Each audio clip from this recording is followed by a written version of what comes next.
এটা ভেবো না কিছু বলতে এসেছি, আমি খাবার জল চাইতে এসেছি।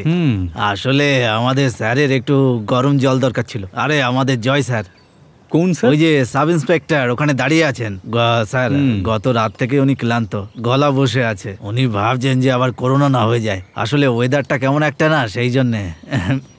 আসলে স্যার আপনাকে কাল যেতে দেয়নি তো, আমি বলেছিলাম যে মজা করতে। মজা? আরে বড় কোনো ব্যাপার না, আমরা মজা করছিলাম আর কি। আসলে কাজের খুব প্রেশার হয় তো, তাই আমরা মাঝে মাঝে একটু ইয়ারকি আড্ডা মারি আর কি। এটা মজা ছিল? আরে ইয়ারকি ভাবুন আর কি। আরে আমরা তো সব গাড়ি ছেড়ে দিই। কারোর সাথে এরকম মজা কি করে করতে পারেন আপনারা? স্যার আসলে ওই আর কি বলবো আপনাকে, কোথায় আপনার স্যার? কাজ করছিলাম আমরা। ওই দেখুন স্যারও এসে গেছেন। কি হয়েছে স্যার? ইনি কি বলছেন? আপনারা নাকি আমাকে নিয়ে মজা করছিলেন? স্যার উনি কাল একটু রেগেছিলেন তো, যেতে দিচ্ছিলেন না। স্যার কি হলো? আমি আপনার জন্য এক্ষুনি গরম জল নিয়ে আসছি। হ্যাঁ বলুন না স্যার। তুমি ওদের কি বলেছো? আসলে স্যার, আসলে ও খুব রেগেছিল তো, আপনি ওকে যেতে দেননি।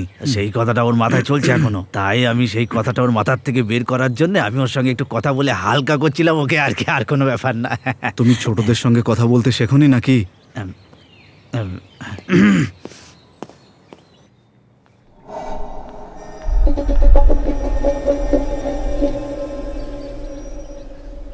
স্যার হ্যাঁ থ্যাংক ইউ। আরে খুব গরম দেখছে।